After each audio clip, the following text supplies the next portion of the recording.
بسم الله الرحمن الرحيم.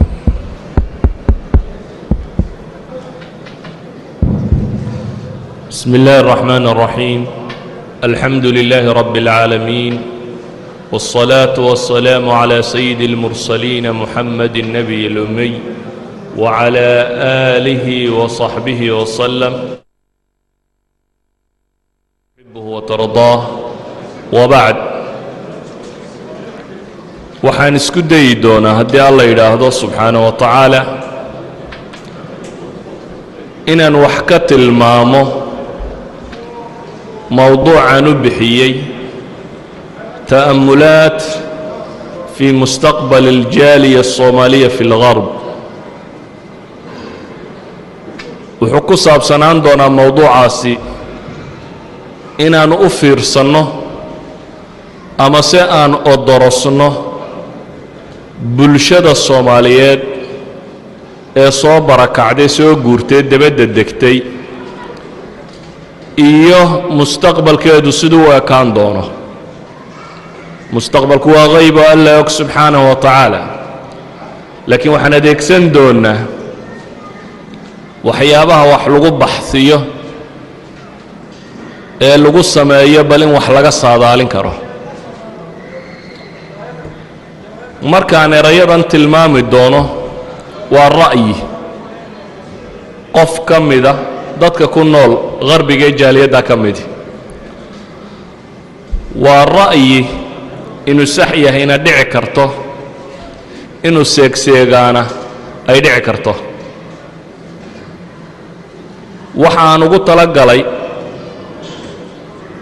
inaan soo bandhigo waxaan dhibta u arki karo iyo waxaan xalka u arki karo, laakiin waxaan ugu talagalay inay noqoto su'aal aan maskaxdiinna dib ugu soo celiyo, oo ah inuu mujtamaca kan ku nool galbeedku ee Soomaaliyeed in badan uu fakero, in badan uu indhaindheeyo, in badan uu isku dayo siduu jiritaankiisu u sugmi lahaa. waxaa mowduuca mu'tamarkeennu ahaa sida loo badbaadinayo wasaa'il inqaadi lumma, qaabka loo badbaadin karo ummadda. waxaan rabaa inuu markaasi jaanibkani noqdo bal sidee loo badbaadin karaa kuwan dabadda jooga. aan marka koowaad su'aal ku bilaabo.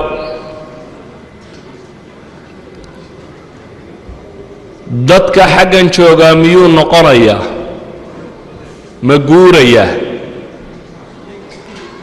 waa su'aal in badan soo noqnoqota. waxaan leeyahay dadka halkan jooga ee galbeedka soo degay, inta aanan ka warramin degitaanka galbeedku miyuu bannaanyay mise ma bannaana, waxaan ka warramayaa waaqicu iyo siduu u eg yahay. waxaan leenahay markaas jaaliyadda Soomaaliyeed ee galbeedka deggan afkaarteeda marka la isku daro waa saddex kooxood. kooxda koowaad waxa ay habeen iyo maalinba ku riyoonayaan oo ay rumaysan yihiin in la noqdo, in meesha tan laga tago.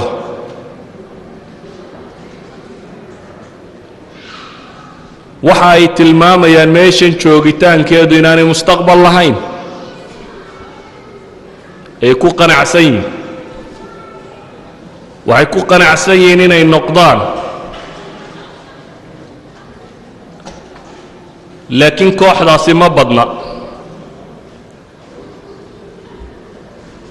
waayo markaan indhaindheeyey dadka, su'aal baan weydiiyey dad badan ama aan indhaindhayn ku eegay ah inaan qofka weydiiyo bitaxdiid goormuu rabaa inuu noqdo,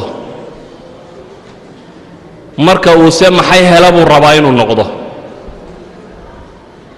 dadka inta ugu badan leh waxaan ka arkay inay rabaan inay noqdaan marka ay jawaaska waddanka qaataan, baasaboorka markay helaan,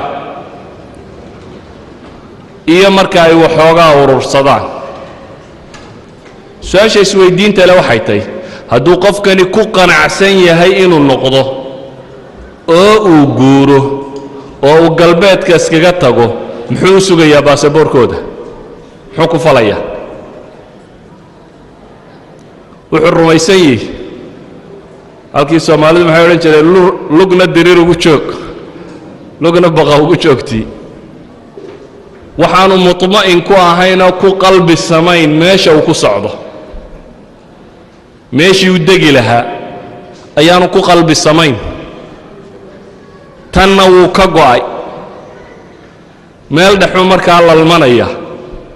laakiin horta waa ka go'an inuu tijaabiyo inuu tago inuu tijaabiyo waxaan si arkay in badani inay soo noqotay waa jiraan afraad kaga dhabeeyey inay tagaan oan soo noqon laakiin in badan oo ama ninku tegey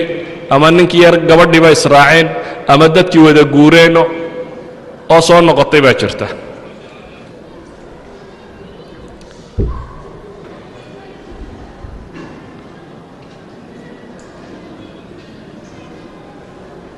kooxda labaad ama daa'ifadaas mooyaane daa'ifada ku xigta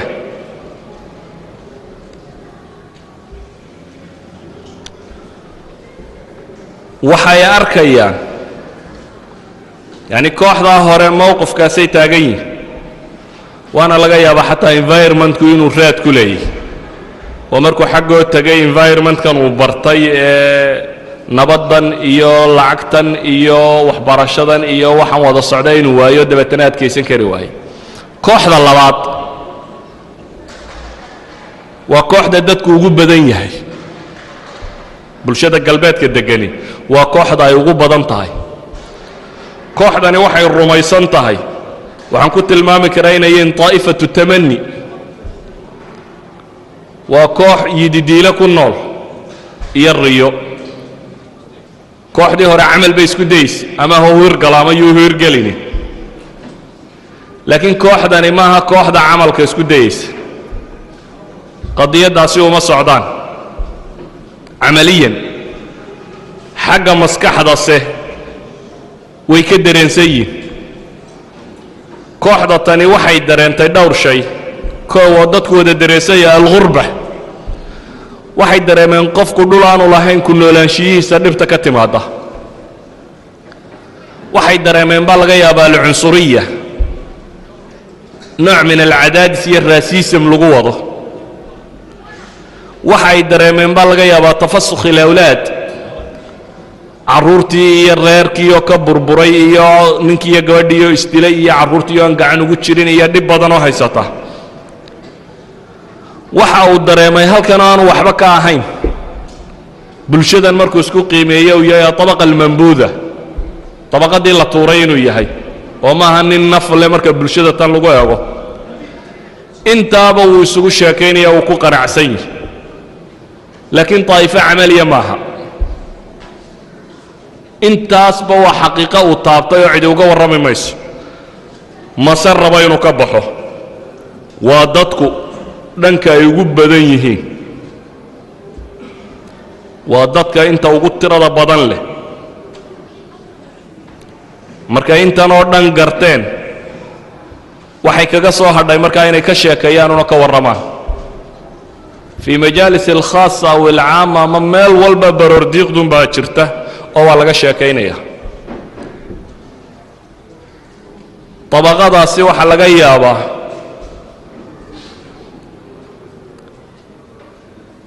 inay u arkayaan wakhtigan ay iminka nool yihiin inaanay waxba bal aan eegno mustaqbalkiiyo wuxuu noqdo ilaahay baa hagaajintaas u taagan yihi dabaqada saddexaad oo iyaguna koox yar ah aan weli badnayn wakhtiga hadda la joogo waa koox aan ku qanacsanayn inay noqoto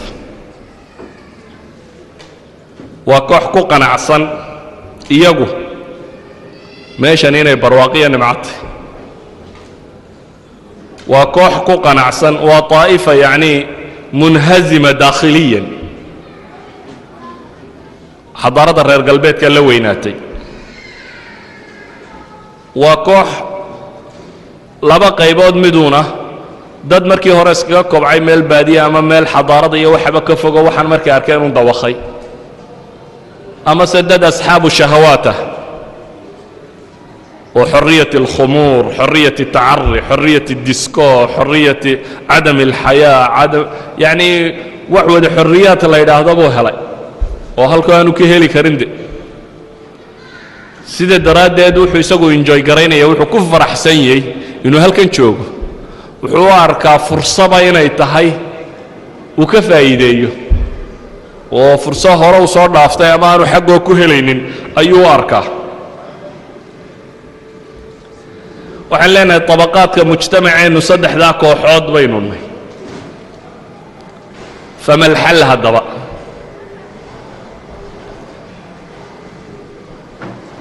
waxa aad u habboon intaynan xalka raadin inaynu fahamno waxyaabaha waaqicu uu yeedhinayo horta inta tegi karta iyadu ku wada hadal ma leh ama gurrimaadku ka dhabiye ama ku qanacsan inay tagto inay meeshay dad ku noqon lahaayeen qabtaan laakiin dadka inta ugu badani waxa ka muuqata inay joogayaan sababtu waxay doontaba ha noqotee hadduu kaasi yahay waaqaca aan la iska indhaqarin karin waa inaynu shay ogaannaa shaygaynu u baahannay inaynu ogaannaa waxa weeyaan متطلبات العيش في الغرب هل كان هدي للربا إن لا جوجو وين إنه قرنا وحا وباهية هيسي هل كان لا جوجي كرا وين إنه دراسينا وحلقة يا باون إنه دراسة إنه إنكو سمنت هيون أوهنت وكشكيرنا كشكيرنا مركن نضافنا مالها تقنا نقفكم مركو كودا قلبات كورن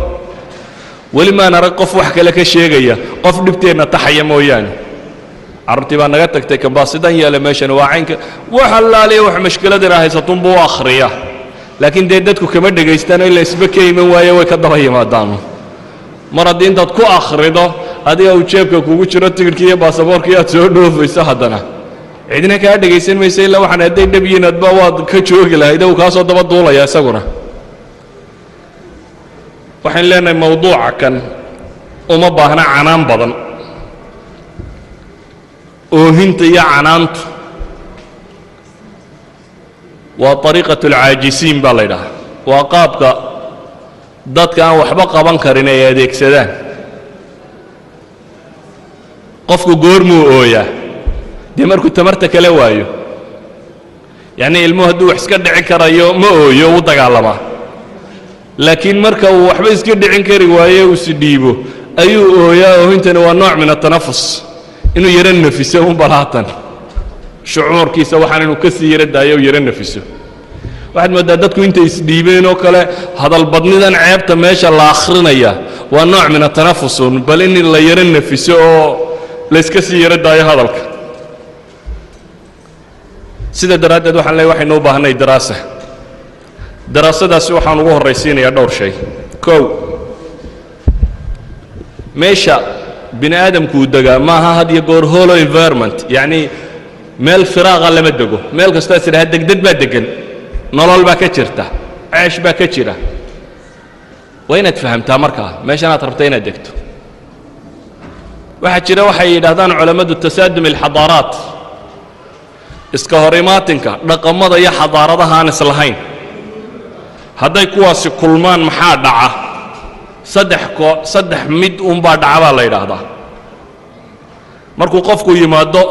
bulsho aanu la dhaqan ahayn oo la diin ahayn oo la caqiide ahayn oo la aragti ahayn oo waxba la ahayn saddex mid unbuu noqdaa qola waxay tidhaahdaa wax walba no waa naay buu taagan yihi solution kaloo haystaa ma jiro inta badanna waxay u badan yihiin qolada dhaqankiisii iyo diintiisii iyo wixiisii uu rumaysan laakiin aan garan karin dadkan siduu ula macaamilo ama se aan garan karin fahmi karin jaanibkan kale waxa uu xidhiidhka ka dhaxayn karaa wuxuu yihi dabeetna wuxuu ku mintidaa war intaada ayay ku seejinin nimanka albaabka ka xidho habaarqabayaashaas iyay ku dhaafinin halkaagee albaabka ka xidho wax kastoo xaggooda ka yimaada naayuunbuu kaga jawaaba carruurtaadu saan ma yeelaysaa may ma weydiiyo waxaa la yeelayaa muxuu yahay iyo maxaa la qabanayaa toona waa may buu isagu taagaya adugu waxaan ma qabanaysaa may qoladan wax ma laga qaadanaya may waa may waa kuwa iyagu ku tilmaamaan reer galbeedku isolation buu galaa bay idhaahdaan xabsi infiraadi ayuu isku xidhaa qofkan nayla ahi isaga dhib baa haysato isagu naydaasu ku dhinta laakiin dee nay tarbiye ma noqotee kooxda ka dambaysa albaabkay furtaa ilaa nay tarbiya maaha may maaha tarbiyo kooxda labaad waa koox laba qolo isugu jirto oo labadii qolo aynu soo sheegnay baa laga yaabaa inay isugu jiraan in badanoo ka midi waa koox imaa jabtay oo caqliyan u burburtay oo isidhi war nimankaa dayaxa gaadhay ee daaraha dhaadheer dhistay ee dhulka hoos maray malaa wixii ka yimaadaba waa iska khayruuna ha la raaco dhibna ka arki mayne oo nafsiyan u jaban amase oo sababuljahl uu ku wado amase waa koox tamar darraysay markaad tidhaahdo war maxaa dhacay wuxuu leeyahay dee maxaan yeelaa kale ilmihii maqli waa kanii maqli waa waxaan cayn ka noqday kama raalle aha laakiin taladiisu wax weeyaan dee maxaan kale yeelaa yacni waan ku qasbanay markaa haddii la yidhaha halkaa ilmuhu ha tago waxa hala qabto wax walba uu iska samaynayaa uma samaynaya qanaaco uu ku qanacsan yahay laakiin wuxuu samaynayaa cajzi uu cajsi galay oo tamar gabay oo isleeyay waxba ma qabsan kartid dabeetana waa yaalayaal kuwaasi yaa wax waliba weeyaan waa kuway gaaladu yidhahdaan assimilation way milmaan qolada milanka kooxda saddexaad bay yidhaahdaane xadaaraadku markay isu yimaadaan waa kooxda isku dayda bay yidhaahdaan altamxiisu bayna alxaqi waalbaatil inuu qofku isku dayo inuu kala saaro xaqa iyo baatilka waayo xaqu meel kastoo ka yimaada in la qaataa waajiba walow min ashayطaan shaydaankii abu hurayra aayad kursiga u sheegay muxuu nebigu ku yidhi sadaqaka wahuwa kaduub run buu kuu sheegay isagoo beenaala ah yacni alxaqu axaqu an yutabac laakiin si ay taasi u dhacdo kooxdani waa inay noqotaa koox ahlulcilmiya waa inay noqotaa koox hawaabit leh muctaqadaad sugan oo ilaa iyo gumadda galay oo aan ka foqaynin koox wadata waa inay noqotaa koox miisaan haysata waxay wax ku qiimayso markay wax qaadanaysa ama wax ka tegayso waxay haysaa waxay wax ku qiimayso waa inay noqotaa koox diraasa samayn karta wax baadhi karta kooxda tan waxa u asala atafaahum waxa la yidhaahdo haa iyo maya intaanu ku jawaabin wuxuu isku daya horta inuu waxa fahmo waxan inuu fahmo ayuu isku dayaa sida daraaddeed wuxuu taagan yahay isagu wixii xun dhan kasta ha ka yimaadaana in la diido wixii wanaagsani dhan kasta ha ka yimaadaana in la aqbalo waana kooxda nolol dhaban noolaan karta haddii ay meel deganaanayso waayo labada kooxoodee hore kooxidda iyadu way jabtay oo way isdhiibtay kooxdii isxidhxidhayna jiilka dambe ma xukumi karto eeyana ooduu jabinaya laakiin kooxda tani waa koox istimraariya samayn karta jiritaan bay sii samayn kartaa qadayadaasi marka hore waa inay agteenna iyaduna noqotaa shay aynu fahmno arrin labaad baa u baahan markaa inaynu fahmno iyana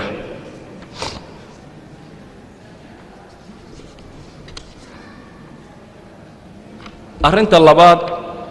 ee u baahan inaan fahmnaa waxay tahay mar haddaynu nidhi waxaynu u baahannay faham noloshan inaynu wax ka garannaa xaqaa'iq horta inaynu garanno marka ugu horraysa kow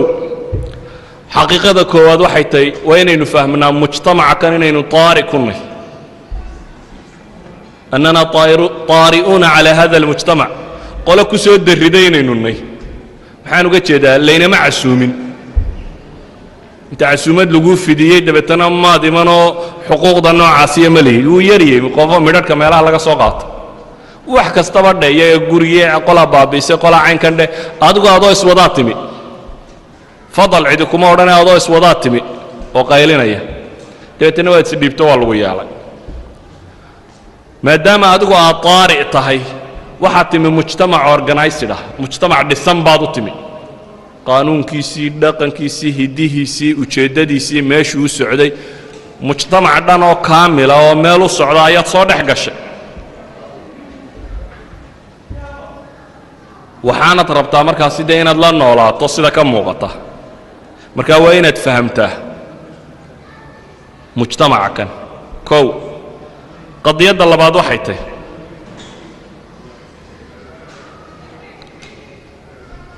waa inaan garannaa qiyaaska qaldan joojinna qiyaaska qaldani muxuu yihi maalan waxay dadku ku doodaan yuhuudda waxan bay u qabtaan kiristanku waxan bay u sameeyaan waxan baa loo sameeya qaanuunku waxan buu ogolyahay halkan bay u ogolyihin innagana waxba laynooma ogola waa qiyaas qaldan waayo yuhuuddu acmaqu minka jadra way kaa gundheertay bulshadan way kaaga aqoon badantay way kaaga soo horraysay habeen iyo maalin wax laguma siinin 2,000 sannadood baa la garaacay oo la tumayey laakiin dadaal iyo organisation iyo ururayn iyo way u soo dhidideen inay halkan soo gaadhaan cidima odhan yuhuuddu waa dad muqadas ee halkan fadhfadhiisto lama cidi kuma soo dhoweyn idan inaad isku qiyaasto tidhaahdo yuhuudda iskuulla brifata loo golay annagana looma ogola kuwa waxbaa loo waa qiyaas qaldan waayo meesha laysma casuumee waxbaa la kala dhacsadaa xaqiiqada saddexaad ee u baahan inaynu si fiican u fahmnaa waxa weeyaan waxaynu nahay dad mutafariqiin ah dad aan organized ahayn ha yimaadaane bikulli macna alkelima dad si kasta u kala daadsan muslimiin oo dhan ka soomaali ahaan ka qabiil ahaan ka wadaadda ahaan ka nooc walba dad kala daadsan oo aan bidaysnayn xaqiiqada afraad ee u baahan inaynu fahmnaa waxay tahay maynan bislaanin bisaylkii loo baahnaa laakiin waynu iska fadhfadhinaayo mustaqbal majhuula baynu sugaynaa lacalla in beri uun laga dhiso madraso islaamiya ama mar uun in wax la qabto ama cid kale inay wax qabato uun xaqaa'iqda waxaan ku gebagabaynayaa iyadana hadday sida iminka tahay ku socoto oo iyadoo waxaasoo dhammi jiraan sidaa un loo daayo mustaqbalka majhuulkaa la sugo nooc kastaba saddexdii daa'ifo ah oo da'da dambe waa da aad u fog in la soo helo da aad u fog sida daraaddeed waxaan u baahanay dhowr shay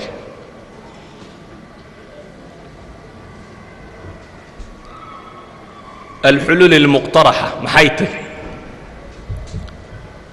waxay tahay koow inaynu garanno wadcigaynu mujtamacan ku leenahay aan tusaale yar idin siiyo nimanka reer galbeedka la yidhaha markay wax baadhayaan marka wax la rabo in laga go'aan qaato waxa la sameeyaa marka hore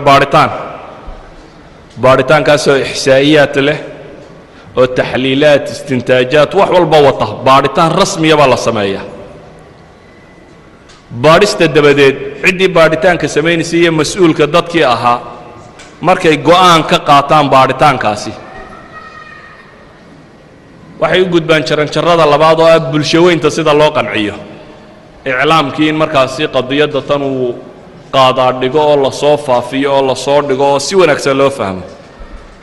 dabeetana waxay yimaadaan martabadda saddexaad oo ah sidii loo fulin lahaa maalan aan ku siiyo tusaale maalan daraasaadka laynagu hayo inagu isma ogin inagu waynu iska soconnaa maalan mujtamaca soomaaliga markay ka warramayaan waddan ka mida waddannadan reer galbeed ee ama ceebaa loo raadinaya ama la baadhaya ama waxa kan waxay yidhaahdaan xagga shaqada marka laga eego bay yidhaahdeen waa bulsho aan howlkar ahayn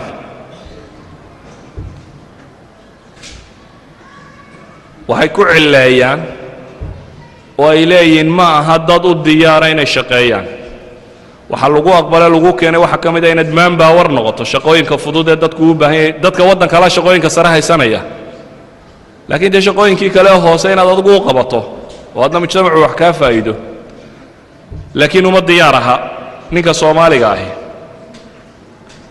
ومجتمع بيدا دانان شقاء قون حرفت ماله ومجتمع بيدا دان لغة دان هرو فهمي كرين ومجتمع بي كنت المامان حتى هيئدي سويدا هذا سوق الشقاء كما سعوته يعني ماركتينج كهر قلباتكم قفوا يقانا جرا كو يرو قد حيرا او تاي حيران وفايل يرسو حيرا ومركو شقاء دونيو لكن نيكا صومالي مركو يمادو يسوي قد كيسي وطا ودني صوماليادا oo isu soo taago habarta meesha joogta aanu salaamaynin hay laga yaabo inuu ku yiraahdo laakiin uu gacan qaadan maxaa yani waxay leeyihiin suuqa market suuqa shaqada kama aha bay yiraahdaan qof tanaafus ba ka gali kara hay-adiisa aan ahayn bay leeyihiin way madaahirtu iyagu waxay wax ku qiimaystaan bay kamid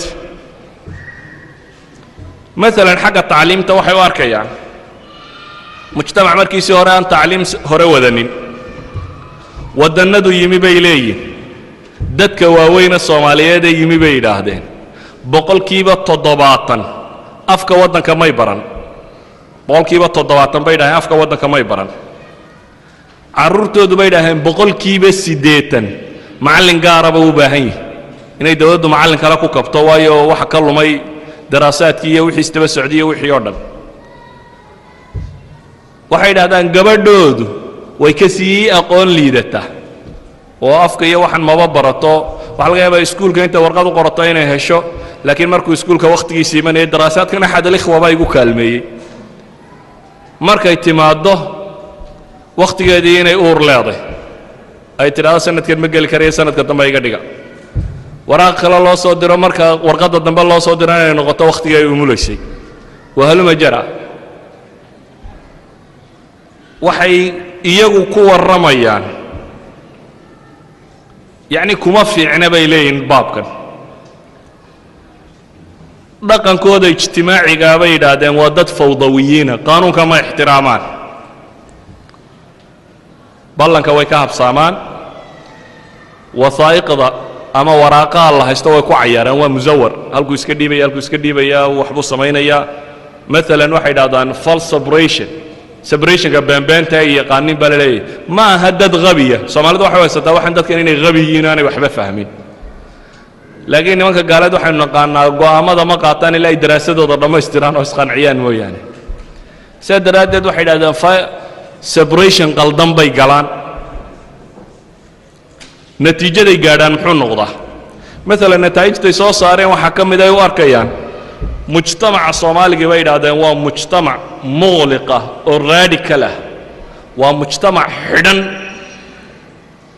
oo radical ka maxay uga jeedaan waa diiniya waa mujtamac aan la fahmi karin maxay ku sababayaan waxay ku sababayaan ko waa mujtamac xijaabka xidhan bay yiraahdaan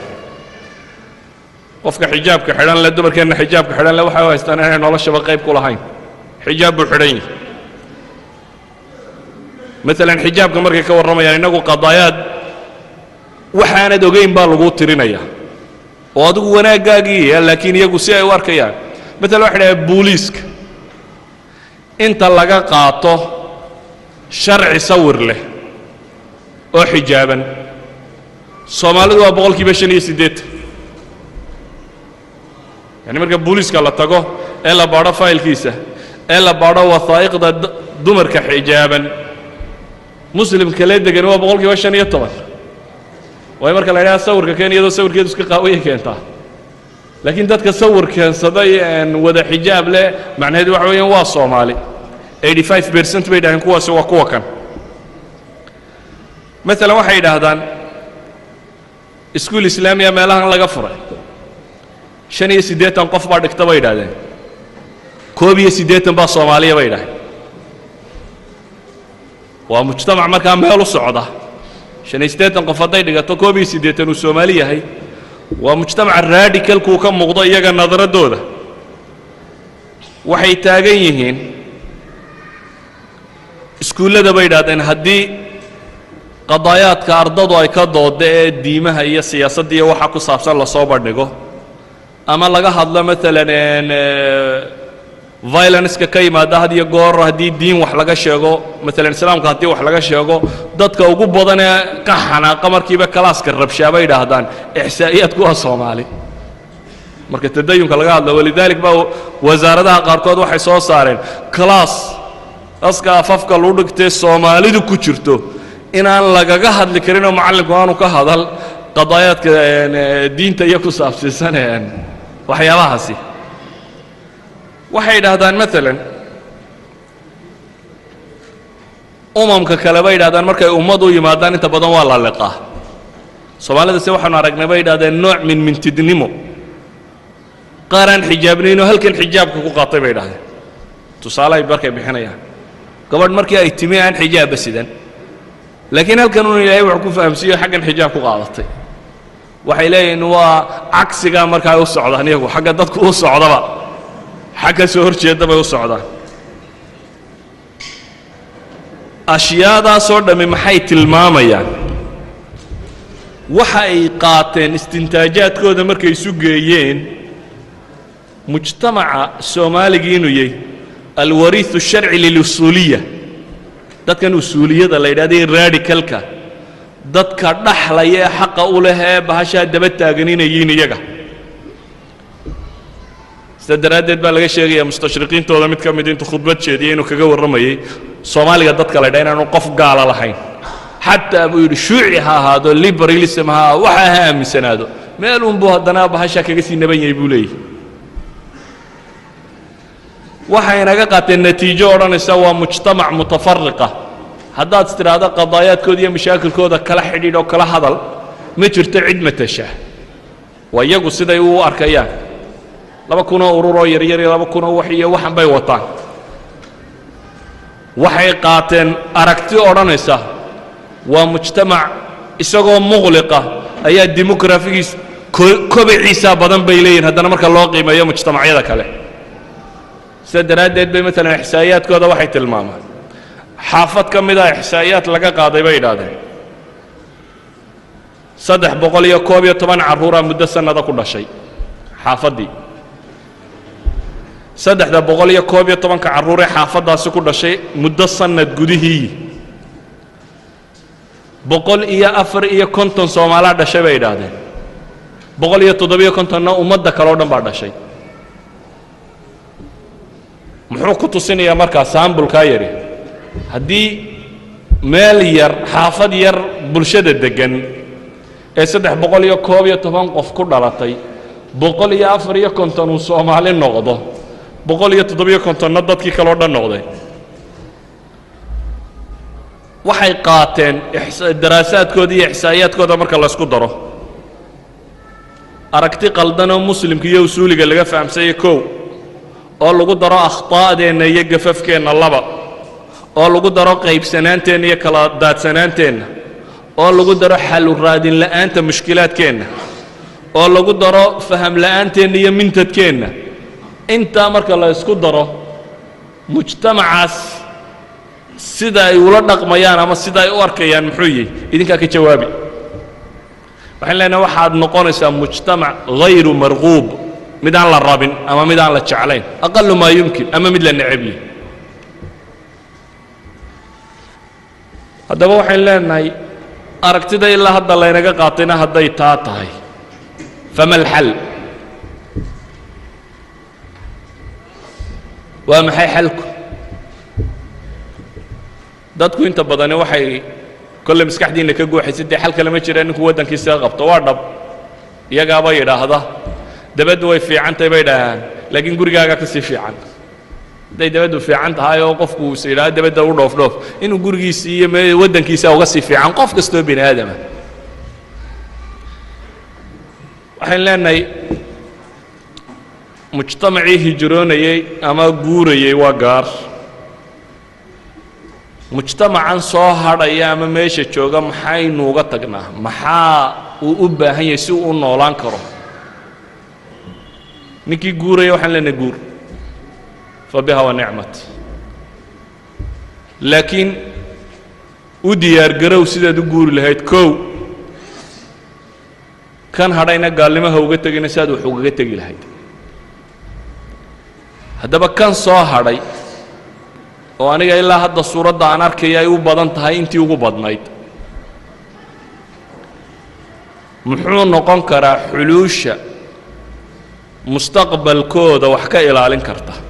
dhib bayna haysato Soomaaliyeedna xaggaana dhib badan oo kale inaga furanayo Soomaaliya laakiin waxa aad u habboon inaynu tanna in badan isha gelino oo waxaynu ka qaban karnaa inuu ka qabanno xalka koowaad ama muqtaraxa koowaad shayga soo jeedinta koowaad waxa koowaad aan isleeyahay soo jeedi wuxuu yahay waxaynu u baahannahay tacaawun iyo takaatuf iyo tawxiid saf iskaash midnimo iyo kulan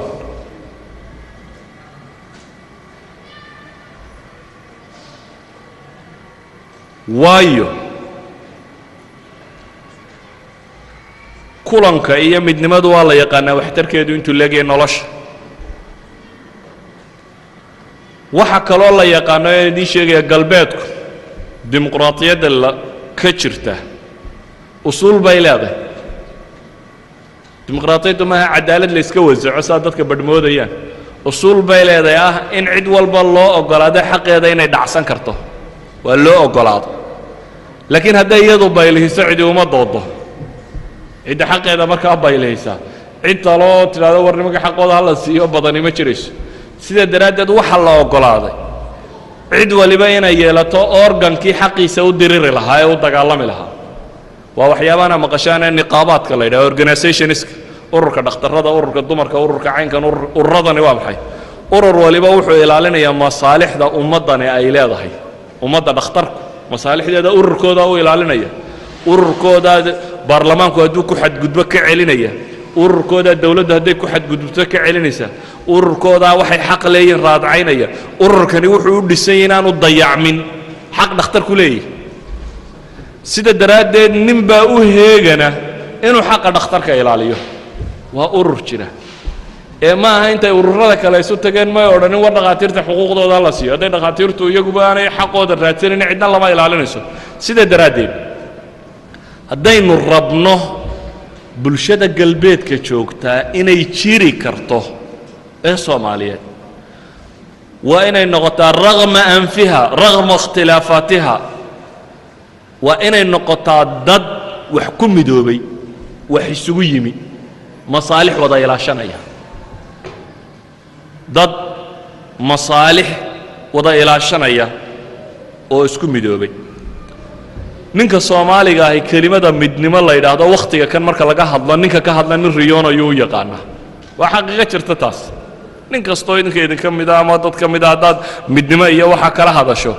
waayo rawaasibtii ama wixii uu kala yimi Soomaaliya maskaxdiisa nin walba ka buuxa dadkii iyo reeriisa isugu madhaan iyo sida loo kala fogaaday iyo dhibta meesha taal iyo taas baa nin walba maskaxdiisa ka buuxo war dadkani waxna midoobi kari maayo waxna iskuma lehe ha ku xiiqina iska daa in lagu yidhaahdaa meesha laga yaaba laakiin haddii kale wuxuu maad ku dhici dibiga madow waxa la cunay un goortii dibiga cad la cunay taasi waa qadiyo xaqiiqo oo ku haysan doonta waxaan leenahay jiritaan iyo badbaado jaaliyad Soomaaliyeed oo daba joogta wuxuu ku xidhan yahay midnimo hadday taa weydo ilaahay baa mustaqbalkooga laakiin anigu inay dumayso oo baaba'ayso ayay iigu muuqataa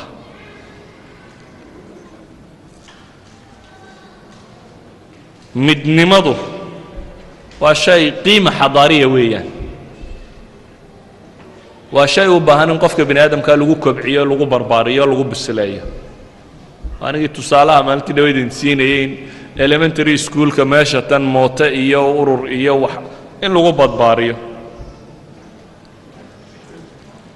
waa wax u baahan dadku in lagu kobciyo aqliyadaasi waxyaabaha midnimada inuu kalifaya waxa ka mid ah ma leenahay qillatul imkaaniyaat cid inaga inaga mid oo gaar isu taagi kartaa ma jirto ama wadaad ha ahaado ama jabhadaada ama cid kale ha ahaatee halkan sidaad gaar isugu taagtaa way adagta xataa haddaad gaar isu taagto uu ka kale baaba'o ma og tahay in ilmo Soomaaliyeed uu lumaa inuu kaaga dhib badan yahay ilmaha gaalka kale ee aad la nooshay yani gaalada ka soo jeeda waayo haddaad tidhaa waan kuwaas waa jabhadii ama waa reer hebel ama waa kuwaasoo carruurtooda maxaa kaa galay de keensada masaajidkaanu dhaway keensa waa macaynkaasi ilmihiisaasi mujtamaca Soomaaliyeed wuu kaga dhib badan yahay ilmayaasha kale Frenchiga meesha joogo dhan waayo dadkan buu la wadaagaa diirka iyo afka hal ilmo oo lumay inta Soomaaliyeed uu lumin karo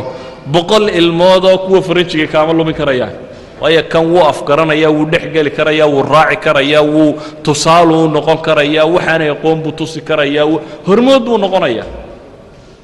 sadaradeed waa kugu compulsory waa kugu qasab inaad ka fakarto ka khamriga cabaya xun iyo kaasaad ilmihiisa u hagaajin lahayd waa kugu qasab jaaliyadda tan sidaad u ilaalin lahayd iyadoo laga yaabo inay aabaha dileen kuwa halka jooga haddana isagoo aabaha dilay inankaagana dee wuu dilaya haddaanad hagaajin maxaad yeeliye kale waa kugu sandulle sadaradeed waxaan leenahay waar midnimada tani marka halka la joogo Yurub la joogo haddii la rabo jaaliyadda tani inay sii noolaato oo sii jirto inay midowdo oo isu timaado waa arrin muhiima imkaaniyad yaraanteennu ama tamar yarideennuna inooma oggolaanayso inaynu meelo badan kala taagnaano si midnimadu u dhaci karto ama umbrella ay u jiri karto ama dadku tamartooda isugu geyn karo waa inuu nidaam jira organization ummadda Soomaaliyeed waxay ka mid tahay dadka ugu liita organizationska sida loo sameeyo ama siduu u jiri lahaa waayo culumul idaara waxba kama naqaano aad bay inoogu dhib badan yihiin haddaanay taas la helayna organizationkani ma jirayo waayo min طبع البشر waxa ka mid ah dadka wax isku darsada inay isku xadgudbaan quraanku wuxuu tilmaamaya wa inna kathiran min al-khulata'i la yabghi ba'dhum 'ala ba'd dadka in badan oo wax isku darsata badhka kale ku xadgudbaan laakiin waa inuu jiraa nidaam ka ilaalin kara dadka in badhka kale uu ku xadgudbo dhaqanka Soomaaliga waxa ah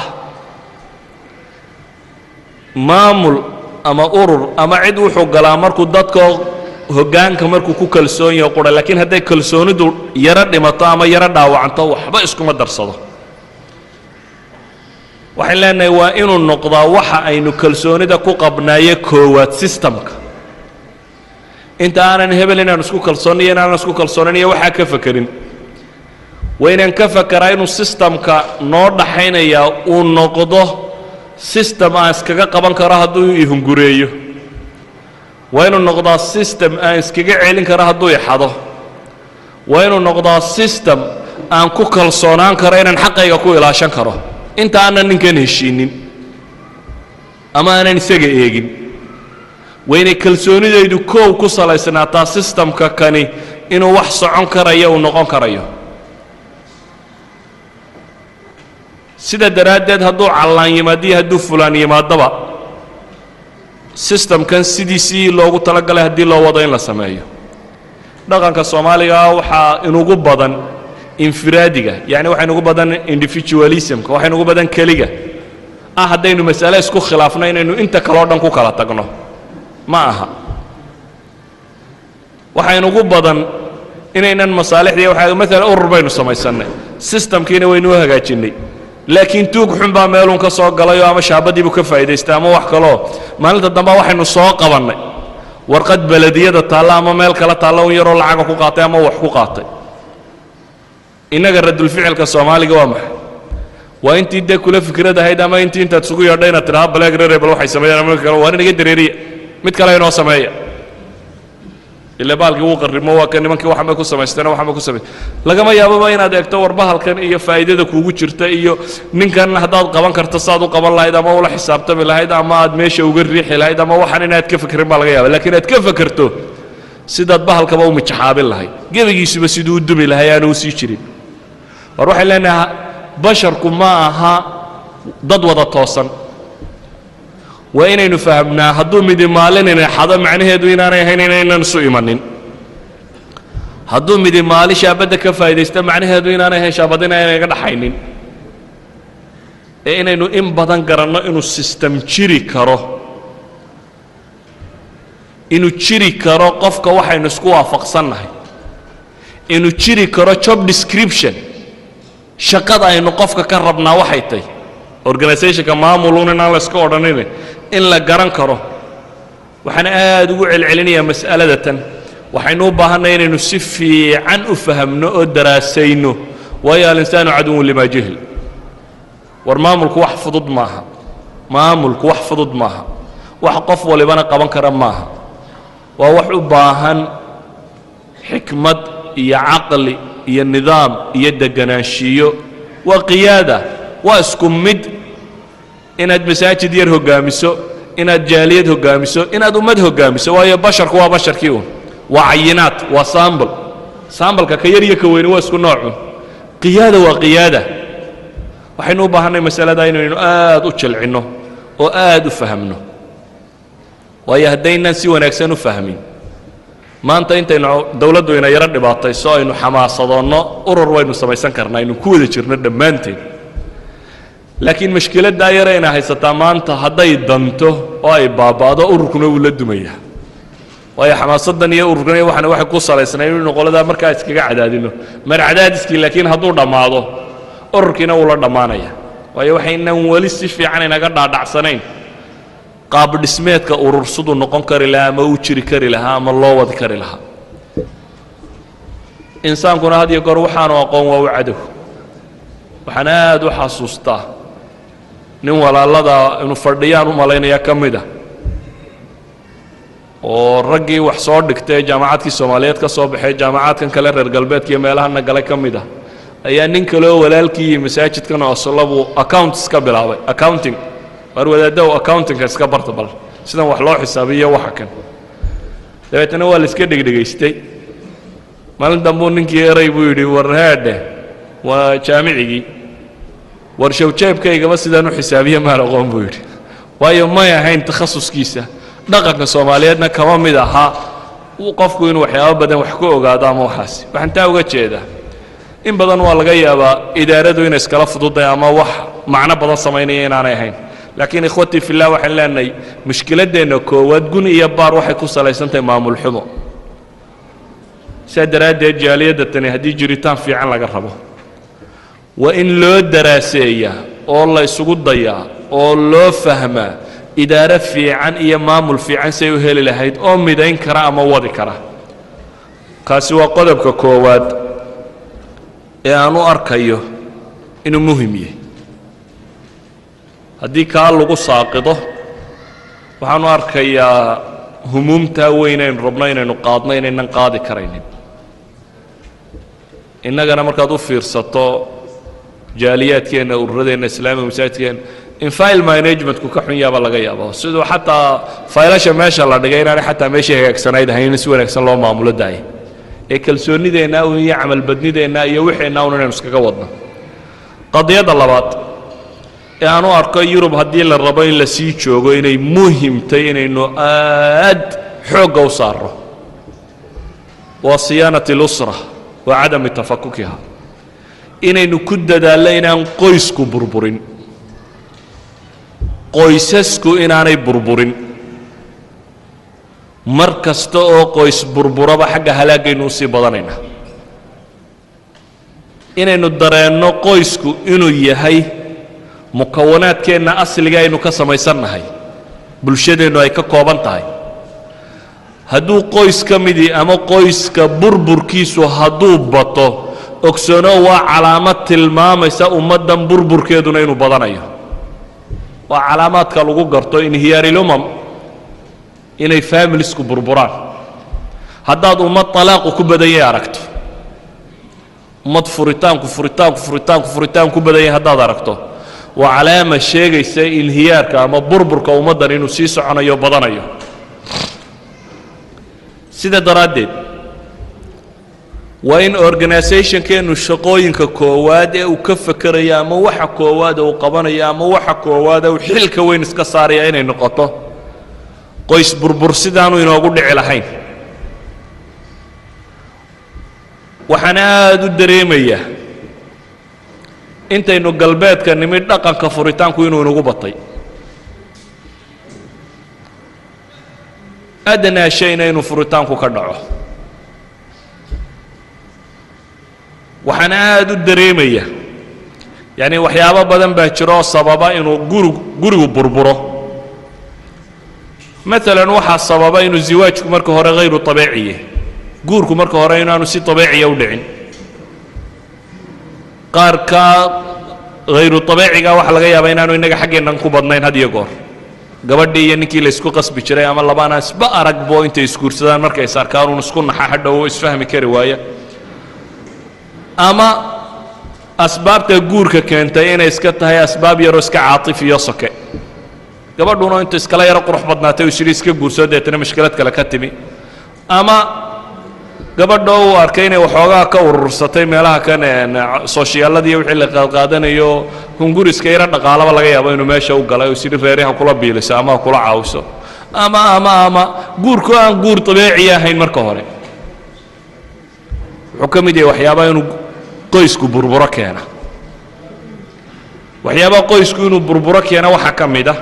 al-ummiyya diiniyya diinto dadku ay ummi ka yihiin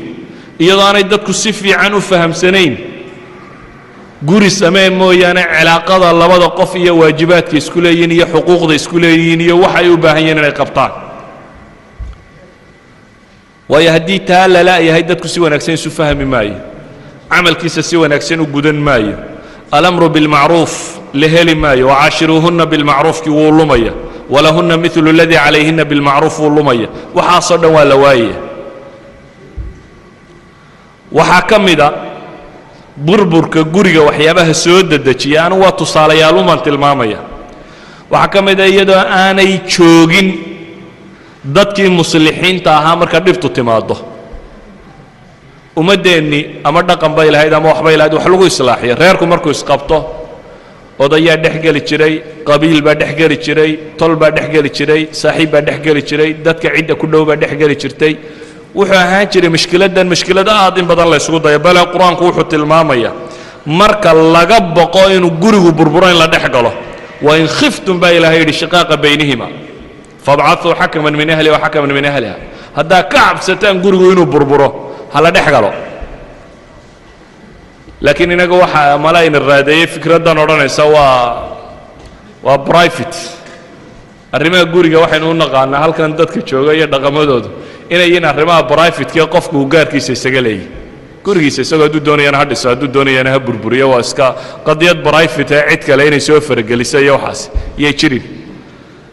laakiin waxaan leeyahay waa qadiya aad u muhiima oo waxaan leenahay organka aynu dhisannaa mas-uuliyaadka ugu waaweyn uu qaadayaa waa inay noqotaa inuu habeen iyo maalin ka fakaro reeraha iyo noloshoodu siday u fiicnaan lahayd sidaanay guryaha kani u burbureen sidaanu talaaqu u bateen sidaan mushkiladani u timaadeen waxaan leenahay waxyaabaha guriga burburkiisa keenay waxaa ka mid ah kathratu talaaq liadna alasbaab in furitaanku iska yimaado uun iyadoo aan wax badan ba la isweydiin yacni adna shay in la isku furo war waanu isqabannay macnaheedu maaha waanu isfurray laba bini aadamo meel wada joogaan isqabanay ma jiraan laba qofoo bini aadam oo aan mushkilada dhex marin ma jirto laakiin macnaheedu maaha haddaanu isqabannaba xalku waa in la isfuraa maaha taas macquulla maaha waxaad moodaa dadku dhaqanka ay iminka u taagan yihin inuu iska yahay uun adna shay sababta ugu yar in la isku furo waxaan arkay mushkiladda ugu badan ee mujtamaceennan burburka qoyskiisa abuuray inay ka mid tahay dhaqaaluhu waagii hore dhaqaalaha nin baana ka mas-uulaa meel qurana wuu ka iman jiray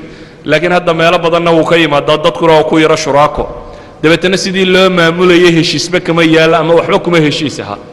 sida daraaddeed murankiisaa bata iyo furitaankiisu waxyaabaha ugu tirada badan lee la isku dilo reerahan galbeedka jooga waxaa ka mid ah adduunkaasi yaa ka mas-uula baynu leenahay markaynu qadaayaadkan cilaajiyo mawduucaygu kuma saabsiisna inaan ka warramo guriga iyo burburkiisa waxa laga yaabaa muxaadaraadkii hore qaar ka mid inay ka warrameen laakiin waxaan leeyahay haddii la rabo mujtamacan galbeedka degani inuu jiritaankiisa sii wato shayga labaad ee u baahan in la ilaaliyo oo mas-uuliyad weyn la iska saaraa waxa weeyaan in la helo usluubkii loo ilaalin lahaa guriga qoysaska kaa haddaynu ku guulaysanno ha noqoto dadku aynu uminimada ka saarno ha noqoto magaalo kastoo aynu ka samayno guddi odayaal culamo ahoo reeraha dhex gala dadka hagaajiya hadday culamo iyo ka noqon waayo reer kasta xataa haddaa qabaa'iltiin qabiil kastoo loo sameeyo bal dhowr odayo mushkiladoodu ay noqoto inay reerka carruurtiisa iyo hablihiisa iyo waxa isqabtay inuu xallilo inaynu diyaar u noqonno mushkiladdaas waxaan leenahay waxyaabahaasi markaa waxaa ka mid ah reerka ilaalintiisu waxaa ka mid ah hooyada waxbaristeeda islaamiyan inay diinta si wanaagsan u fahamto in maraduun loo xidho maaha in la isku dayo in diinta la fahamsiiyo in la isku dayo in la fahamsiiyo bulshadan iyo say ula dhaqmi lahayd in la isku dayo in si wanaagsan wax loo garan karo gaar ahaan gabadha muslimaddii halkan jooga dhibtu way ku badantahay waxyaabaha ku badiyeyna waxaa ka mid ah maalan adu meelahagaasaad iska mudhmudhleedoo ciddo kuma aragto iyadu maradeedaa weyn iyo haykalkeedan iyo dhaqankeedan iyo waxeedan oo dhammi waa taxaddi bulsho dhan bay ka soo hor jeeddaa iyo waxay haysatay oo dhan anuu shaadh iyo surwaal baan iska gashan oo wax badan ba cidiba igama garanayso nin madowin inaan ahay baa muuqata laakiin iyadu risaalo dhan baa muuqaalkeedu gudanaya saa daraaddeed culaysku wuu ku badan yihi maadaama uu culaysku ku badan yahay waa inuu bataa dulqaadku ninkuu dul qaadanaya iyo si uula dhaqmaya qodobka saddexaad ee aan u arkayo inuu xal u yahay jiritaanka bulshadani mustaqbalka soo socda inay jirto ee aan u baahannay inaan in badan ka fakarnaa waa inuu noqdaa siyaanatu اlatfaal carruurtu iyo jiritaankoodu siduu usii socon lahaa qofka weyni waxaad adigu timi adigoo maskaxdaadu inteeda badan uu dhammaystirmay waa laga yaabaa in wax kuu kordhaan laakiin inteeda badan uu dhammaystirmay sida daraaddeed waxaad ka qaadato dadkani wax tirsan unbuu noqon karaa adiga inta badan waxaa laga yaabaa inaan gaalnimo lagaaga cabsan inta badan waa laga yaabaa in qaar ka midii dadka ay yaro dhacdhacaan ama khamri cabbaan ama suuqa yaro galgalaan ama waxa laakiin iyagoo garanaya inay qaldan yihiin laakiin ilmuhu qadiyadda wuu ka gedisan yihi aad buu uga gedisan yihi waa safaxaad jadiida u baahan sidii wax looga bedeli lahaa walaalkeen muxaadaraadkii uu galay baa waxaa ka mid ahaa inuu ina tusiyo ilmaha iyo sida loo tarbiyeeyo ama loo dhaqo laakiin maadaama aniga mawduucayga dhan qura ay kaga jirto wax yaroo kooban baan idin tusayaa wuxuu yahay haddaad rabtaan inaad ilmaha ilaalisaan inaan wax ka beddelno oo qof waloo inaga midiba uu aqbalo inuu wax ka beddelo usluubkii taqliidiga ahaayee wuxuu tarbiyeyn jiray waayo bi'adii baa isbeddeshay soomaaliya markaad joogtay ilmahaaga waxaad ku odhan jirtay waxaas waa ceeb ee ha samaynin ama waad ku yaro karbaashi jirtay wixii markaad ku tidhaahdo waa ceeb ee ha samaynin bii'ada degaankaa kugu saacidayey suuqa hadduu ku sameeyana oday ag maraya odhan jiray war ka yara wasakha ayaa dhalay oo ama dili jiray ama maagi jirayba ha samaynin waxaas waa waxun adeere madrasada lafteeda waxaa laga yaabaa in lagaga soo odhan jiray waxaasi waa xun yahay ha samaynin waxaasi waa xun yahayd bal samayntu haba dambaysee ilmaha caqligiisay degi jirtay inuu xun yahay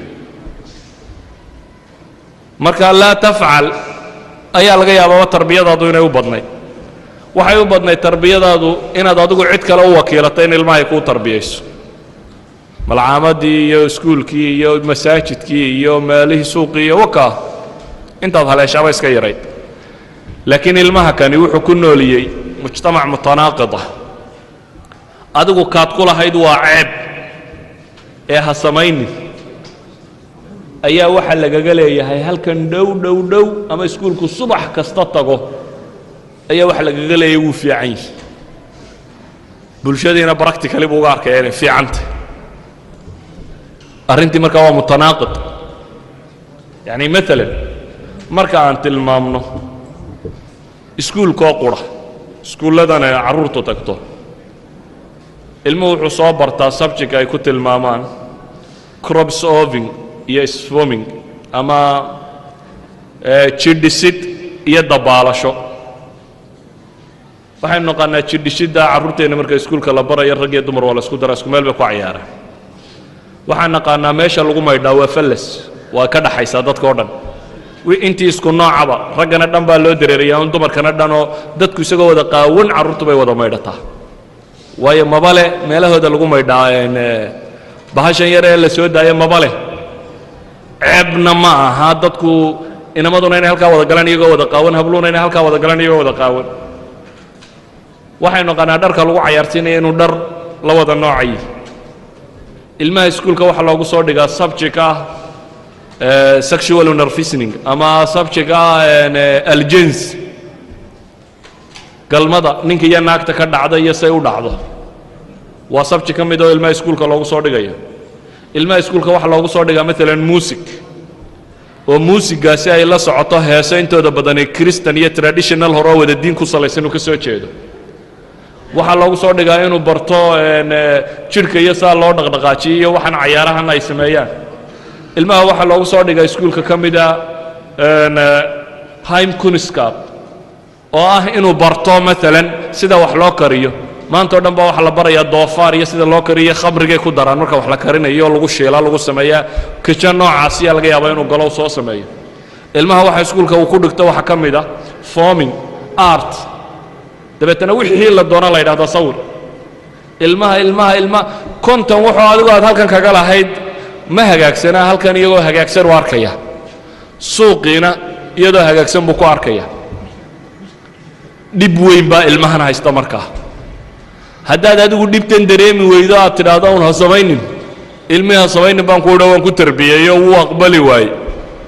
dee waa si qaldan waa inaad ku tala gashaa ilmahan dhibta intan leeg sidii aad uga fudaydin lahayd saa daraaddeed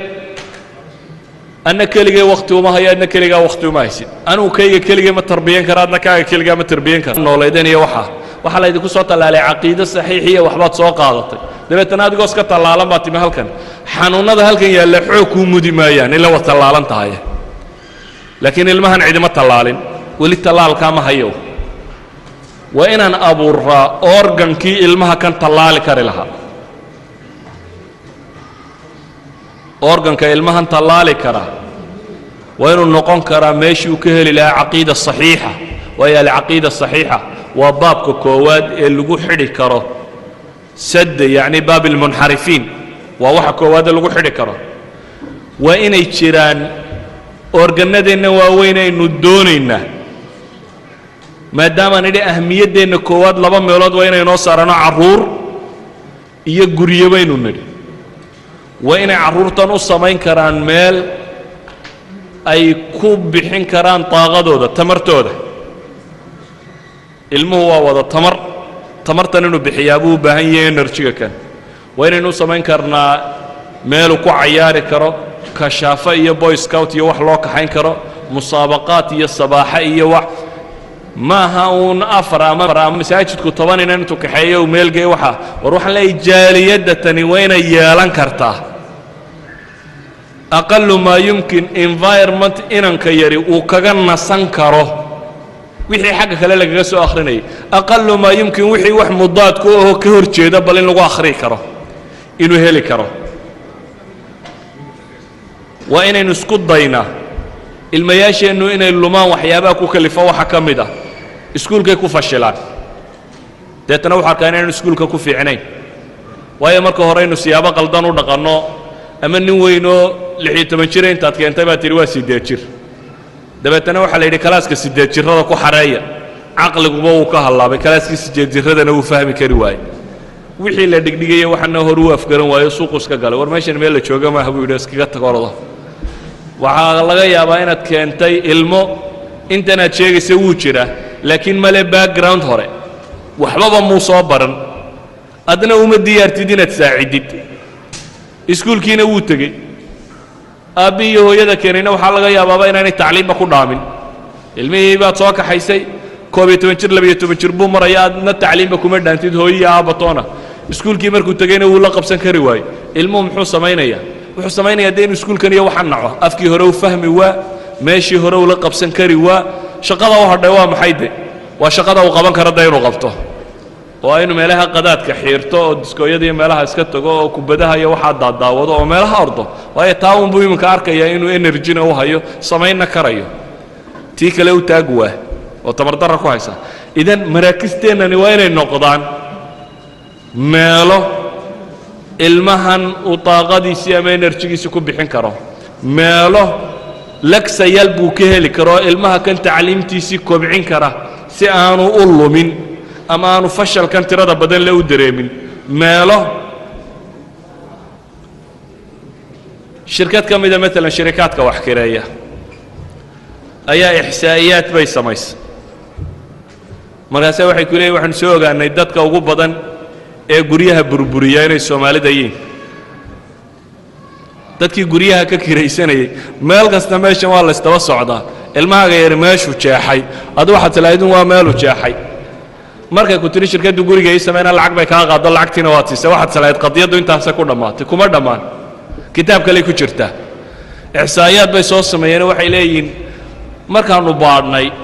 dadkii guryaha naga kiraysanaya kundayaashayada cidda ugu badan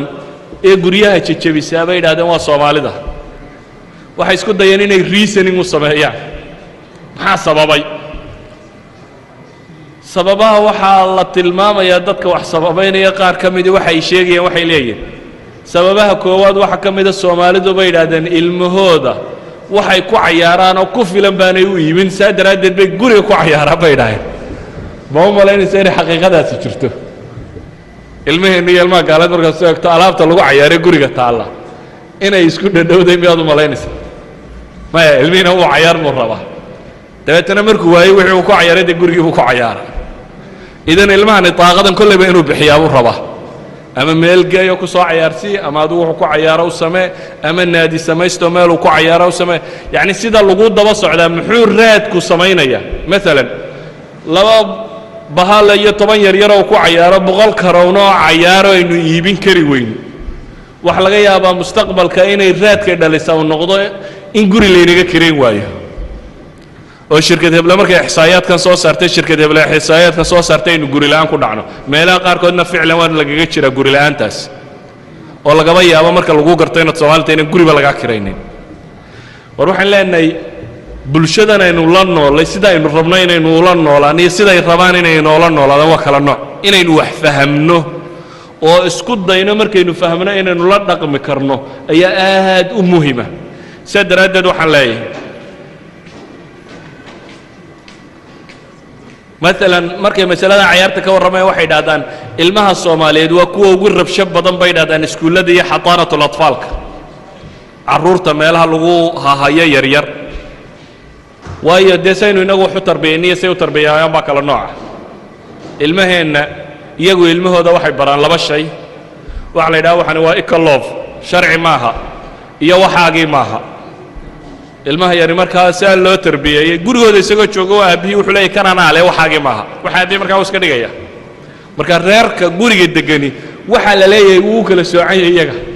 ilmuhu wuxuu leeyahay waa soocan odaygu wuxuu leeyahay wuu soocantahay islaantu waxay leedahay way soocantay waxa lagu tarbiyay laba eray oo ah waxan sharci maaha iyo waxan waxaagii maaha inaga keenna laakiin inta badan tarbiyada ma wato waxa la yidhi markii xadaanatul atfaalka la keeno ilmaha yar ee Soomaaliyeed kuwan ciyaarta haystaan buu ka qaadanaya tii loo dhibay halku iska dhigaya moogti kani tuu haystaan buu ka qaadanaya hadduu kani sira giijiyo iska dhufto oo yidhaa waa waxaygiina wuu kula dagaalamaya waayo isagu wuxuu bartay walaalkiisan ka weyn inuu ku qabsado waxa uu kula dagaalamo oo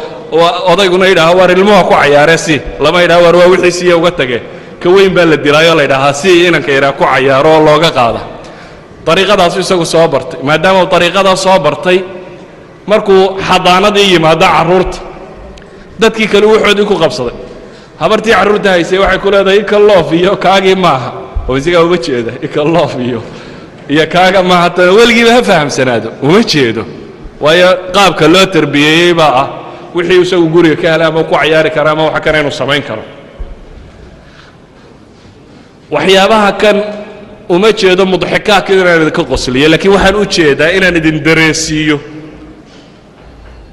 dareemada laynaga qabo iyo sida laynoo ilaalinayo iyo ixsaa'iyaadka iyo daraasaadka inugu socda dadkan aad qabiga moodaysaa dad hurdo maaha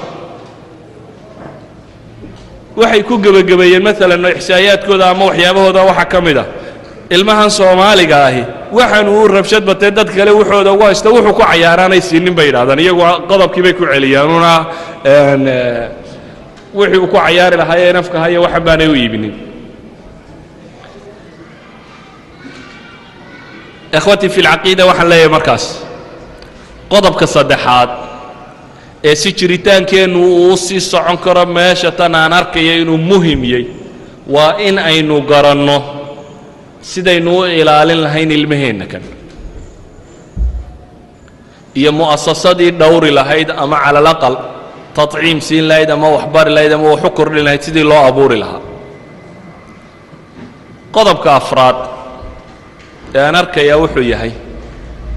si jiritaankeennu uu sii bato ama uu sii socon karo ama mustaqbal aan u samayn karno waa inaynu diyaar u noqonnaa waxaanaynu xambaarsannahay ee afkaara ee diin ah wanaaggeeda inaynu bandhigi karno dad kale gaadhsiin karno inaynan inagu isku xidhnaanin uunoo joogin ee inaynu isku dayno waxaanaynu xambaarsannahay ee aynu sidno ee wanaagga aynu arkayno in dadku inala wadaagi karo inaynu dadka naar ka badbaadin karno inaynu markaa dacwo samayn karno dadka kalena mabaadi'da tan iyo waxaynu rumaysanay u bandhigi karno qaabka ugu wanaagsan ee loo bandhigi karaana wuxuu yahay inaynu xumaheenna yarayno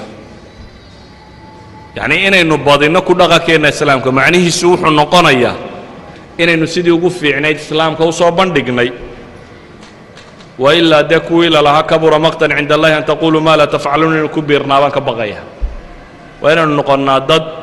صحابتي هجروتي وحيس كده ينوحي هيين إن ضد كوصابان دقا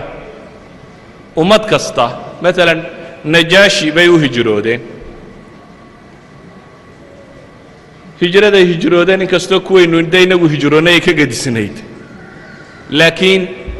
وحين ندري من أين يقعد يكلم طيب dad kastoo meel kala taga cid baa luntay iyaga cid baa ka luntay cidna way kasbadeen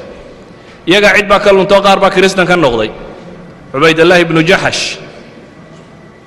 wuu ka kristaanooba wuu ka lumay laakiin iyana cid bay kasbadeen madaxweynihii bay islaamka soo geliyeen boqorkii Najaash ayaa ku islaamay gacantooda idan inaynan diyaar u noqonin in inaga ciidinaga lunto oo inaan oran xajiya idan uno bas inaad uun circle-kan soo xajisuuna wixii ka lumana inta kale xajiyo qure inaad isku daydo inaadna xagga kale xagga haday qaar ka baxaan inaadna xaggan qaar kaga dari karto ilaan islaamnimadu waxay ahayd in la helo bulsho muslime in Soomaali uun la ilaaliyo ma ahayn muhiimkee inaadna bal dhanka kale ka kabi karto marka aan soo koobo waxaan leeyahay dhibta ina haysataa way badantay dhibta ina haysatana dee inaga soo doonanoo nimi cid ku casuuntay oo aad maanta u cadhaysantayna waxba yay jirin nin waliba dhowr kun oo dollarna uu soo bixiyey deyrudana uu soo fulay halkana uu ka soo dhacay sidii meeshan inta aynu joognaynu wax uga qabsan lahayn ciddii noqon karaysa markay noqoto kuwa ay arkaysa inay sii joogayaan ay u noqon kari lahaayeen kuwa sii noolaada markaan hadalka idiin soo koobo afartaa shay aan isku dayno aniga muqtaraxaadkaan arkaya waa afartaas kow inaynu midnimo raadin karno laba inaynu organisation samayn karno systemku uu yahay kaynu kalsoonida ku qabno organisation jiri kara oo inoo ilaalin kara wax oo systemku noqdo kaynu kalsoonida ku qabno ee aanu dadka qura noqonin saddex muhiimadeenna koowaad ee aynu qabanaynaa inay noqoto guryuhu inaanay burburin inaynu ku dadaalno guryaheenna familiesku inaanay burburin waayo burburka familiyadu waa calaamad tilmaamaysa burburka ummadda ama mujtamaca saddex afar inaan abuuri karno oo kaa guriga uun ka mid iyo burburkiisa ilmaheennu meeshii uu waxa kan ka heli lahaa si aanu u lumin tarbiyada wanaagsan meeshuu ka heli lahaa maraakistaasi waaweyn ee aan inay qur-aan ku akhrido qura u diyaar ahayn yacni innagu waxaynu diyaar u nahay inta badan malcaamadda in la geeyo malcaamadda waa khayr waana waxyaabaha ugu muhiimsan bay ka mid tahay laakiin u diyaara ilmaha kan baahiyihiisa cala alaqal inay wuxuun ka buuxin karto hadday cayaartay iyo hadday caqiidatay iyo hadday diintay iyo hadday cilmi kororsi tahay iyo hadday lagsayal tahay iyo hadday wax kala tahay baa ilmaha kan mu'asasadii ilaalin lahayd inaynu unki karno afar inaynan munqaliqiin ama dad daboolan noqonin ee isku dayno dadka kalena inaynu soo jiidi karno kuwaas waa muqtaraxaad aan arkayo laakiin waxaan kaloo arkaya in caqabaad ka sokeeyaan mushkilaad tiro badan leh caqabad tiro badan leh caqabadaha iyo mushkilaadka ka sokeeya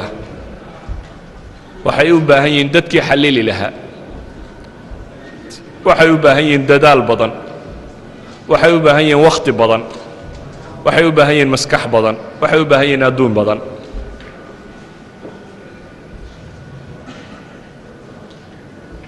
haddiise dadku uu intaa ku talagalo inuu ku bixiyo biidni illaahi tacaala ilaahayna wuu waafajin doonaa waa la samayn karaa carqaladi markay idinka hor timaaddo ha ka dhigina inay carqaladaasi tahay wixii ugu dambeeyey umamku negotiationka iyo xiwaarka iyo wadahadalka sanawaad bay wadaan ilaa iyo inta laga gaadhayo maanta EAU-da ama yurub midnimadeeda arkaysaan EEC-du 5 waddan bay ku bilaabantay 5 waddan baa sameeyey sidii dood iyo wadahadal u socdaa maalinba midi soo biiris sidii dood iyo wadahadal u socdaa maalinba midi soo biiris 12 waddan ee la yaqaanay markii dambe noqotay sidii loo waday baa iminkana waad aragtaa in laga sii wado oo lagu sii wado in maca yurubta bari maca meel kale lagu soo dari karo laga sii wado oo lagu sii wado sidii xataa sulطaadka dawladaha loo yaray lahaa ee mid qura looga dhigi kari lahaa iyagoo waxaad ogtahay ay kala gaadheen maxaa kala gaadhay yacni taariikhdu in la daraasayaa bay u baahantay waxaa kala gaadhay dhib maalan germany yurubta kale waxay ku fakeraysaa inay dunida gumaysato jarmanle wuxuu ku fakerayay inuu yurub gumaysto dabeetana yurub buu laayay oo gumaaday oo xuruubtii la yaqaanay ka dhacday ee hitler iyo wixii nimankii waxaa isku sameeyey haddana waa kuwa uun arkay in danahoodu isugu jiraan uun inay isu yimaadaan ama iskaashadaan ama wax isku darsadaan ama waxa laakiin isku darsiga iyo iskaashiga iyo waxa kaasi wuxuu maray wax habeen iyo maalin baris miyaa la odhan jiray habeen iyo maalin laguma dhisin wax habeen iyo maalin ku dhismaya maaha sidaa daraaddeed dhowr shayba waynu u baahannay oo arrintaa qarbiga aan tilmaamayo kale ah daraasaad inaynu samayno shayga koowaada ku saabsiisan mujtamacyadeenna tan sidaynu u midayn karno ku saabsan carqalaadka ka hortaagan sidaynu u fahmi karno ku saabsiisan ixsaa'iyaad inaynu adeegsanno iyo waxyaabaha dadku adeegsadaan markay wax baxsinayaan laba waxaynu u baahannay waxaas ciddii baadhay ama wax ka samaysa inay isku daydo inay tawciyo geliso markaa ummadda inay fahamsiiso mashaakilkooda inay muqtaraxaadka ay arkayso u soo bandhigi karto inay wadi karto mar saddexaadka waxaa iman doona in la heli karo ciddii ka qaraar qaadan karaysay ama ka go'aan gaari karaysay ama organisation kan abuuri karaysay ama waxaan gaari karaysay laakiin waddadaasi waxay aniga ra'yigayga igu muuqataa inay tahay waddo lagu badbaadi karo waxa ka sokeeyana u dhibiyay idinna waa laga yaabaa inaad waddooyin kala arkaysaan laakiin waxaa idinkula talinaya inaad baxdiga badisaan kow baadhitaanka inaad badisaan wada hadalkana inaad badisaan ijtimaaciyada iyo is-arag iyo isu-imaatinka biayi ismin isugu kaalaya inaad badisaan daalkana inaad yaraysaan ninka soomaaligii wuu niyad jab ogyihi waa calaamada aan arkay inta badan hadduu wax isku dayo hore u gaadhi waayo wuu niyad jabi ogyihi in la isku dayo in la gaadhi karo dariska kan cumuuman waxaan ku soo koobayaa intaas